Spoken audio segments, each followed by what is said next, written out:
Hi guys, welcome back to TheBlock Unblocks. Today's guest is Mr. Mostafa Fathy, co-founder and CEO of Diverge Group Holdings. Hi. Hello. Thank you for having me. Of course, thank you for being here. How are you? I'm doing great. Good. I'm excited about today. Yeah, right? We've been here for a while. So Mostafa, please give us an introduction to yourself and to Diverge Global Holding. Yes. Yeah. Diverge started as a startup tech company. Yeah. Just like anyone that started a tech company. But as we progress in today's world, everything is a little bit more fast-paced. So from tech and my background as an architectural engineer, I was like, tech and architecture and metaverse. Okay, boom, let's push metaverse. Wow. And not only push it in a sense of just it's an idea, but it could be used in the future. Eventually, all the kids of today are going to be the grandparents of tomorrow. So with that idea, I realized that we need to build more. And it was design with tech or tech with design. It has to be with this package. Yeah. And I realized that there's a lot more multidisciplinary skills that we need, and media and production was part of it. But also from the other side, which would be finance. So 3 years down the line, which is where we are today, we managed to set up Diverge Global Holding. In Spain is our headquarters, but we're based in Dubai here. We also have our licenses in multiple different countries, US and Canada as well. Yeah. And because of that, we are at a level where we now consult. And when I say consult, it's not about just giving an advice or telling you what to do and that's it. We also tell you what to do. We know how it's done, but we also are capable of doing it because we're also a service provider. Yeah. And that's what kind of it started to change, and where we started, getting more familiar with government contracts. And government, I mean regionally, but also globally. Yeah. We're now, I would say, bidding on a couple of really big projects in Canada as well. Wow. And these are all smart cities, smart missions, all these initiatives that we hear of online. I thought of, wow, it must be like some of the biggest companies in the world that are building this. No, they were actually governments and large corporations who were more interested in having unique new ideas, especially the multidisciplinary companies. So that's what we do now. Diverge Tech runs technology and AI infrastructures. One of our biggest projects, or I would say products that works mainly with governments, would be the AI avatar. It's not just a visual one, which now Google Veo 3 dominates, Yeah. but it's actually what it's capable of. So we can talk about this maybe later, but more. So AI avatars is something that we worked on. First virtual police officer in the world, first ambassador or representative of our government, as well as an avatar in embassies. These are things that we worked with our channel partners, and I was very fortunate to be a partner, a service partner, let alone also an innovation consulting partner to Fortune 500 companies in the region. Architecture is a big part of what we do. Yeah. And when I mean architecture, it's in tech, people understand there's architecture to be put in place as well, is the idea of being an architect. So that's how we incorporated tech heavily with design. Yeah. And that's how architecture DDH, Diverge Design House, was formulated. And we started working directly, first project with governments, because they were already our clients, and larger corporations, creating smarter architecture or ecosystem friendly and sustainable, not only as an architect, but also as a tech enthusiast. I realized that there's more that architects could involve, especially on a faster. It makes it more affordable, and speed is really important when we talk about government. Yeah. So that's, I think, how our architecture is a little bit stands out from different architects, as an architect myself.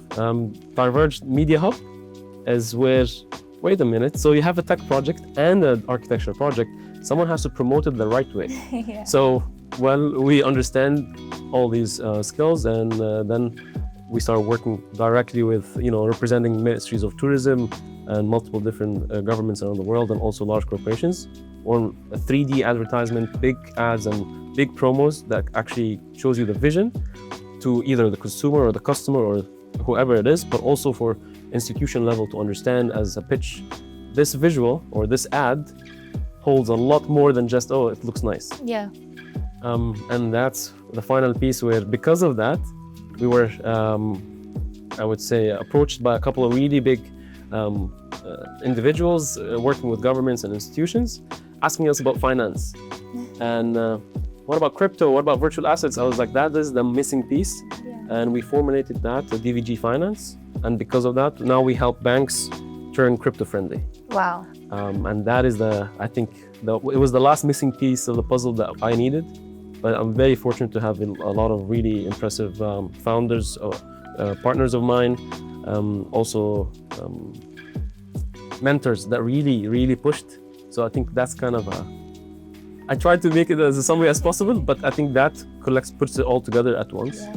And that's where now we're really helping companies in crypto world and the Web3 space to regulate, to be licensed the right way, to operate the right way. And with an easy couple of phone calls, because we've already been doing this, we can then provide the value that most people that will look for years to acquire, and connecting them with a global, more connected banking or, service providing.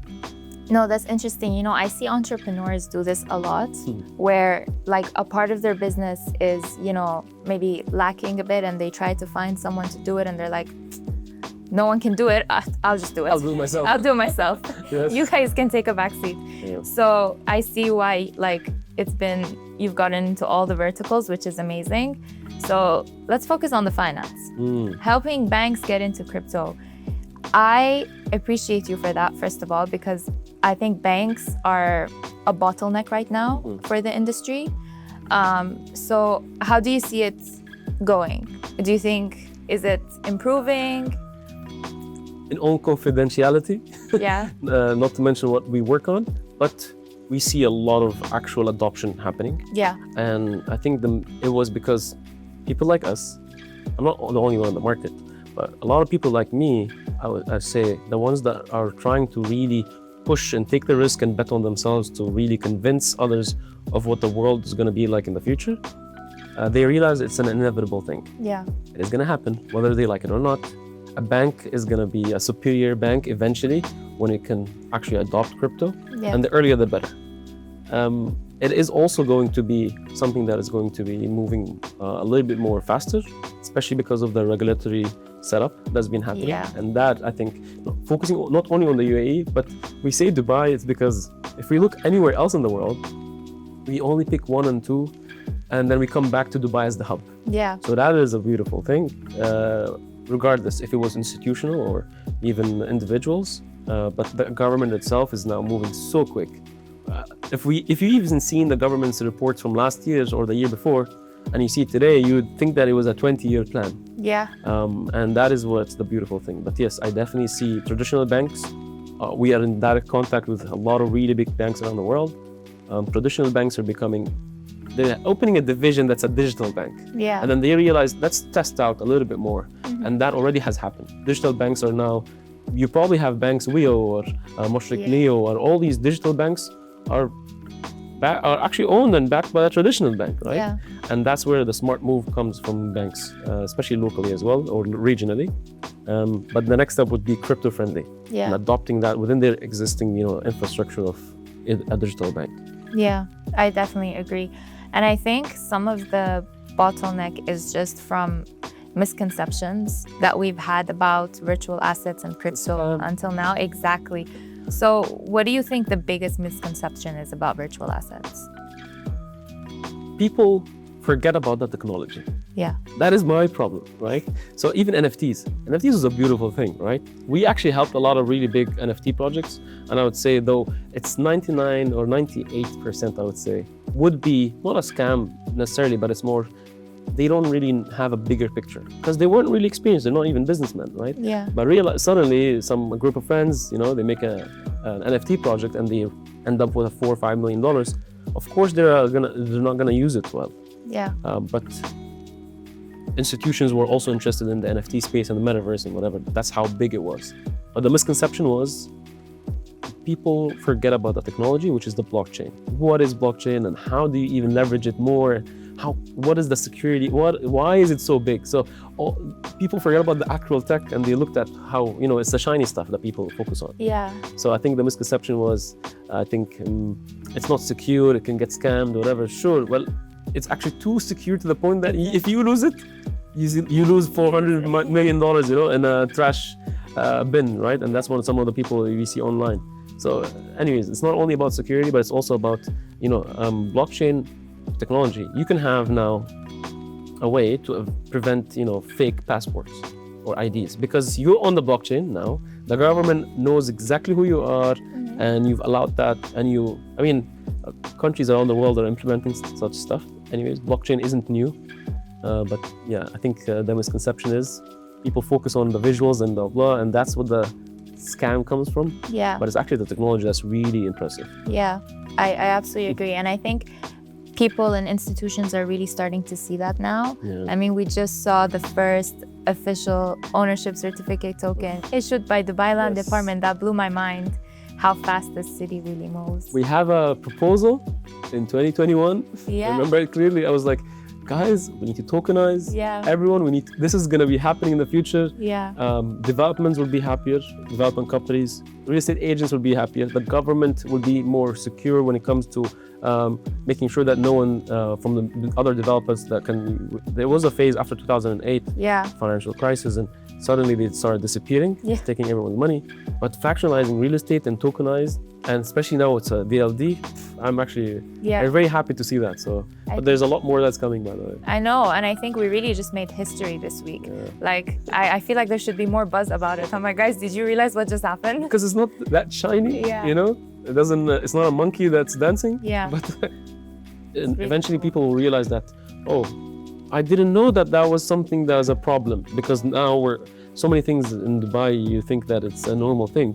When you travel outside, you're like, I wish I can order food at 3 a.m. because so that is now as a smaller scale, but on a larger scale, you never know. Maybe rent is being paid in a different way in the future. Yeah. Very near future. And I think that would be something it's a domino effect. Yeah, I agree. I think the doors are now open. And I mean, we have like a lot of startups at TheBlock.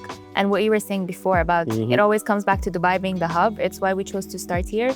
We have startups from all over the world that have the coolest projects, like what you said about rent being paid differently, co-living, you know, leading to ownership, things like this.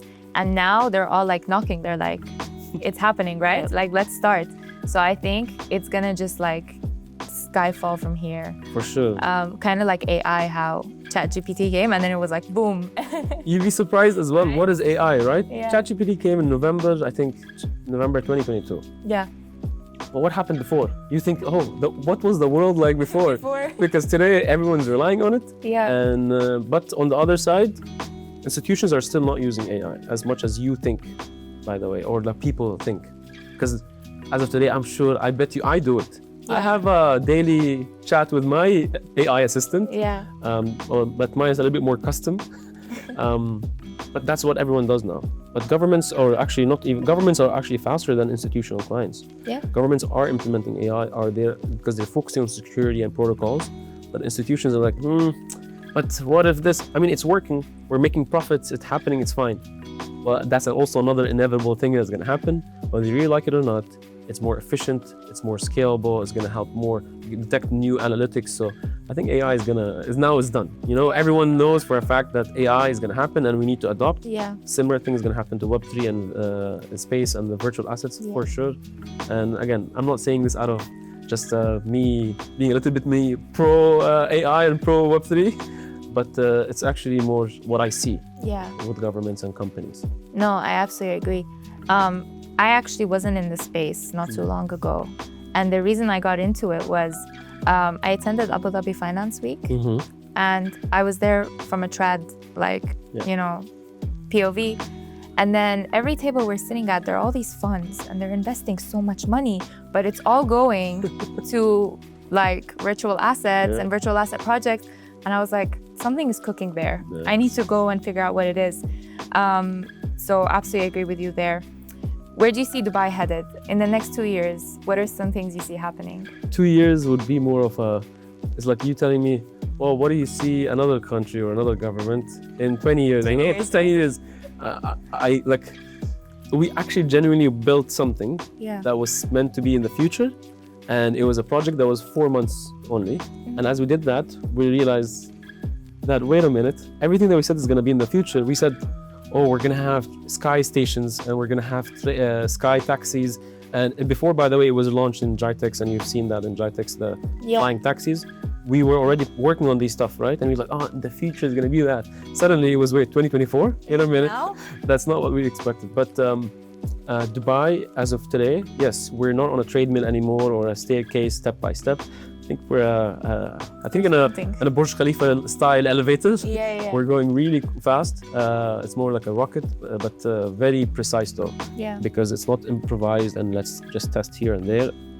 We know exactly how each and every ministry or each and every decision made with alliances, each and every move the government takes, it is with precision to its actual residents. And that's the surprising part, which most people, maybe, I think that's, it doesn't get the attention it needs, how much they care about not only the locals, it's actually the expats and the residents. So this, livelihood of how we get our life more easier, and I think it's more efficient for us to live here and coexist.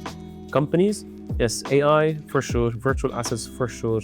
These are things that are happening and already signed off. So I think I'm looking forward to moving forward with the governments here. Yeah, same. I'm very excited. I think I just heard we're getting free ChatGPT Plus. Is that true? It's, it is a rumor, but it's not confirmed. Yeah. But what's confirmed is, yes, they are getting the Stargate set up. They're doing one of the biggest AI data centers in the world. Wow. And there's a lot more that's actually happening. Yes, that's for sure. But the ChatGPT subscription is not more of a rumor, but it's more like whatever it is that makes everyone learn and grow faster and become better individuals to society. Yeah. I think that's what they're focusing on. Yeah. And but the ChatGPT subscription would not be a bad thing to get to. Right? And I heard even they're doing they're teaching AI from kindergarten. Yes. These kids are so lucky. I mean, just recently, I think Hugging Face founder was doing a vibe coding workshop with 9 to 13, 12-year-old kids. Yeah. It was all over the social media. Oh. And I saw it, I was like, I understand why. So I did test that with some of the kids in my family, my cousin's child, and I was like, I don't even, as long as they can speak, that's all they need to do. So I want to make something that's a painting, drawing, whatever, right? And it would help you generate something that could be used or developed by someone who's more skilled. But you would realize if all the tech in the world was built by, engineers and specialists, that means they know how, but maybe they might be lacking some of the extra creativity from someone who has nothing to do with coding. But they were like, that's an interesting topic. And that's how unicorn companies exist. Yeah. Why is it a unicorn, Yeah. It's a new idea that was built in a gap that people didn't see. Yeah. So. No, it's amazing. I saw one of our board advisors, her name is Sarah. She posted on her LinkedIn the other day, she was reading to kids and they're books that teach little kids about crypto and blockchain. Oof. That's amazing. And I was seeing these kids, because we didn't learn it in school and we're succeeding off of it now. So just imagine a kid that learned it from kindergarten, what they're gonna do, I can't even. Imagine, I can't even, thinking of my childhood when I went to school. Yeah. Oh, I'm in my vibe or code vibing or vibe coding class, but I'm also doing my virtual asset, or I would say my crypto class. To me, it sounds so foreign, but I wish it existed. I know. And even now, it's AI. The word artificial intelligence was never part of our schooling system, right? Yeah. Educational system. But now, today, and again, that's another move. There are actually really big moves by the Ministry of Education here. Yeah. And also Ministry of Justice. Yeah. And I think that's going to be really transforming how people actually interact every day. Yeah. So that's just super exciting. So staying on the topic of AI. Yeah. You know what really interests me is where AI meets Web3 virtual assets. And for me, I hear about these different, projects, like these AI bots that trade. Yes. But do you have other use cases? Because that's really the only use case I've heard. I think, in my opinion, I would even personally be more keen to use an AI to detect all the I'm trying to be mishaps. the projects or the apps or the companies that are not legitimate. Yeah. Filtering process they might look like, oh, it's really cool, they have a website, whatever, but it's a scam. Yeah. And that would maybe help filter the 98% I was talking about. That, as a start, it would be a good thing to use AI for. Because it not only detects what's there, we're talking about not only plagiarism in text, but we're talking about also how this company or entity connects or with other wallets and other platforms, and what's the actual source of verifications. Yeah. I think that would be better for phishing and scamming, that we can avoid that. That AI tool could be one of the first things that I would personally be interested in investing in, you know? Yeah. But there's a lot more than just that. And people also, it's interesting, but a lot of the tech has nothing to do with AI. You know, when automation comes in, right? Automation might be a PHP script, or could be something that they run, or something that it's a code that they write, but it's not AI. Wasn't an AI generated source code, or you do this and it's an if statement, some sort of code. Yeah. But the consumer that doesn't have any idea with if it's AI or what's technology, you know, oh, this is a really cool AI, software, but it has nothing to do with AI. It's just solving a problem that people didn't think that they had. Yeah. But I think AI and virtual assets, the trading bots, now trading bots with AI, it became a boom. But I would prefer avoiding all the headache and I would say BS. Yeah. Before even trying to make something new, because someone's gonna have to clean up all of this. Preventative measures. Yes, 100%. No, that makes a lot of sense. And I think I actually attended an event recently. I don't want to say the company name because I'm not 100% sure if I got it right, but they have developed an AI that does like analysis on chain. Of course, this is a great for all the transactions. And the amount of data this thing gathers is insane. So you could like pick an exchange and then it would show you all the like suspected scam or spam transactions, and then it would show you what wallet it was transferred to, the website where this purchase was made, and then you click on it and it gives you like a full report of why this is suspected to be a scam. And it was amazing. I mean, this is someone who's in the industry or the field that sees this. But eventually it's going to be something like, when people used to go, now they go to ChatGPT, but before they used to go to what, Google or Wikipedia. There usually would be a platform like, oh, you want to talk about, cooking or whatever, you go watch YouTube. Yeah. It's going to be eventually that, oh, let me go and vet this website or this account or this trading bot or whatever. I'll go to a certain website. Yeah. Someone's going to come up with it. And to me, personally, I would love for everyone to just build as much as possible, because I collaborate as much as possible. We have a big, network of contacts and ecosystem. And I'm more of, you're a competitor, great, let's do more. Let's do more. Because I want more competitors, I want people more to work together. And I realize that, everyone wins in the end. There's so much space in here that it fits everyone, I'm telling you. God bless. We have the same kind of ideology at TheBlock, because we say like, there's so much that needs to happen. Like, don't worry about it. No one is trying to compete. We just need to make sure that adoption actually takes place. There's space for everyone. There's so much. Like, even if you have 0.01% market share, you're good. I'm good. Right? So I completely agree with you there. What's the best advice you've been given in your journey as an entrepreneur? I've had two that I would actually remember easily on top of my head. One of it's my dad. Not because it's my dad, it's because it was personal, where he told me a couple of times when I was 6. I remember it clearly, to 16, to 26, and it was a simple one, but I will keep that for later. But it's a stereotypical one, be yourself and do your best. Like, what does that mean? Oh, it's my dad, he probably says this for anything. I used to make not fun of it, but I never really took it into consideration. But then when I got my second advice, and then I realized, wait, oh my God, I need to focus on my first one because this one makes sense.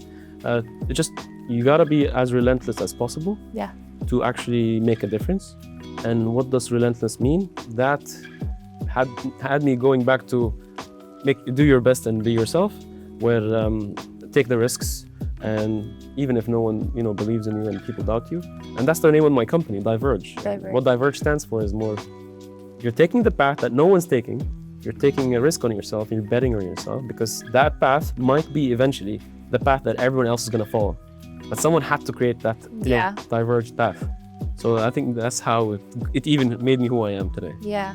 Very cool. So talking about your path and what people see and can follow, what is something about your path, present, past, whatever, that you think people don't see? Professional-wise? Professional-wise or personal? Whatever you think is more impactful that people really don't see, but they need to know.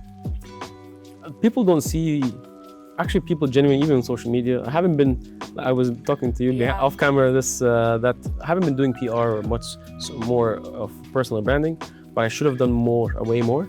And it was just because I was always holding myself accountable, maybe too many times, because ever since I was 19, I'm not that old now. I hope I'm not, but I always feel like I'm 38, minimum 48, it even goes higher. It just keeps racking up years, but I'm actually 28 today. Yesterday was my birthday. Oh, happy birthday! Thank you.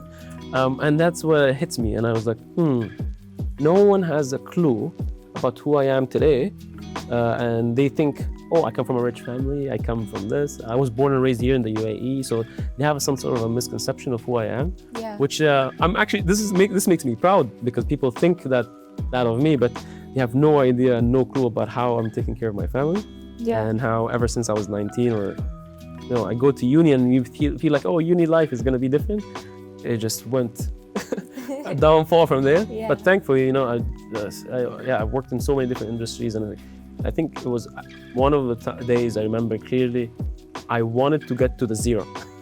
So it was like a really big achievement when I came to zero. I was like, wow. Now I can grow. And I think taking care of my siblings, my family, my parents, it's harder when you tell someone who's 20, oh, by the way, you're 20, but you need to make sure that you can pay medical bills and uni fees, and school fees. Wait, what does that mean? That's a responsibility of a 48-year-old. But I was 20. So I think that is what most people don't get. Because I'm always usually, way too open and goofy. I like to, I change up, a little bit. But I think that's most things that people don't see. On camera, even when they meet me, they never understand. They're like, oh, he probably was a rich kid, and that's why he came up with cool ideas. He's supported by someone. Trust me, I wish. And now I do support. So now it's the opposite, and that's where I always work with younger entrepreneurs. I was very fortunate to be invited at the Dubai Institute of Innovation, Design and Innovation, to host a couple of workshops for students in architecture with AI. So it was like their first time seeing architecture and tech together with new AI tools. So they really loved it. And to me, it was like a hobby, and I just want to do it for the sake of just a hobby, because I like to give back to the youngers. When I say younger, it's more like 4 years younger than me. But because I've been in a place where people would take like decades to get to. No, I agree. And I thank you for sharing, because I think the more transparent we are, I think it's encouraging for people that are in the same position that you were when you were 19 or 18. If you could tell your 19-year-old self one sentence, what would it be? Something that would make him change anything? Not really. It would be more like, don't be too hard on yourself. Because I was gonna get to wherever I'm gonna get to anyways, because it's stuck in my head. Be yourself and do your best and stay relentless. So these were already there. But I think I was too hard on myself. Maybe I could have done less, or I could have done more, but the outcomes would have been much better for sure. And I think that's something I learned the hard way. Definitely the hard way. But I think yes, just don't be too hard on yourself. And it's okay to fail. And I didn't know that. And now everyone knows that because they hear it on social media, but we didn't really have that, just I would say 4 or 5 years ago, we'd never had this much of personal branding and all these other entrepreneurs that you can see. You'd have to go read a book to understand. And I mentioned this in almost every interview I get into, where I had problems reading books. But it's very hard for me to read a book and envision a world that I'm living in. But I can watch a movie and write books about it, It's a different way of thinking. And I think, this is the advice for sure. I give to anyone, not only myself. Okay, thank you. I want to get a little bit lighthearted before we end. So I'm going to ask you some quick questions for quick answers. Sure. Okay? Tea or coffee? Oh, coffee. Okay. Last song you heard? Fly Me to the Moon, Frank Sinatra. Oh, I love that It's one. my ringtone as well. Yeah. What's your guilty pleasure? I have a sweet tooth. Okay. What's one thing that you never leave the house without? My handbag. Handbag. Yes, because it has a checkbook, a pen, a small perfume, Yeah. and also has a notebook. So I think it's more than enough for me to travel the world with Did my anyone phone. hear that? Where's his handbag, guys? Yeah, it requires my fingerprint. No way. Okay, are you an early bird or a night owl? Both. Both. Okay. I sleep on average 4 hours, 5 hours max. What's your most used emoji? Ooh, this. Okay. I'm always thinking about something. Yeah. And the last one, Bitcoin or Ethereum? BTC for sure. Yeah. Okay. Thank you so much Thank you. for coming today, the day after your birthday. We really appreciate it. Thank you guys for tuning in, and a huge thank you to Web3 TV for giving us this beautiful space to film in. For sure. It was really cool talking with you, Mustafa. Thank you for having me. Of course. Appreciate it.